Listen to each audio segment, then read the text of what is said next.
মানুষের এই ব্যাপারটা আসলে দেখানো এগুলা কোনো ব্যাপার না। তুমি যদি সুখে থাকো আমি বলব যে মানুষের সুখ, মানুষের সম্পদ এগুলো সবসময় হাইড অ্যান্ড সিক রাখা উচিত।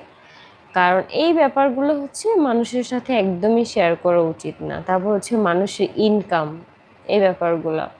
দেখা যায় কি এগুলাতে হচ্ছে মানুষের বদনজর লাগে। তারপরে দেখা যায় যে আরো বেশি নানান ধরনের সমস্যা। তো এই ব্যাপারগুলো হচ্ছে যতটা সম্ভব মানে নিজের মধ্যে রাখা উচিত এইটাই। আখি তার সুখ শান্তি টাকা পয়সা সম্পদ কিছুই সোশ্যাল মিডিয়াতে এখন থেকে আর দেখাবে না। যত সম্ভব সোশ্যাল মিডিয়া থেকে হাইড করার চেষ্টা করবে আখি, এমনটাই লাইভে এসে বললেন আখি গতকাল।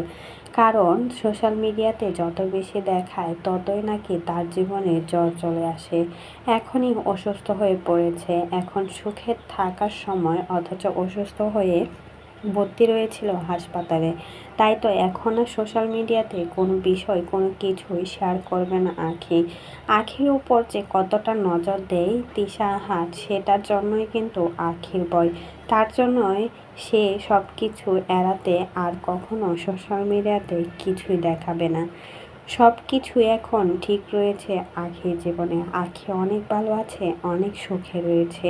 আর সেই সুখগুলো সোশ্যাল মিডিয়াতে দেখালে তার জীবনে কালসাপ হয়ে ঢুকে। সে চায় না কখনো অতীত নিয়ে কোনো কথা বলতে, অতীতের কোনো বিষয় নিয়ে আর কখনো সামনাসামনি আসতে। সে তার ছেলেকে নিয়ে অনেক ভালো থাকতে চায়। আর ভালো থাকার জন্য যতটুকু করার চেষ্টা ঠিক ততটুকুই করবে।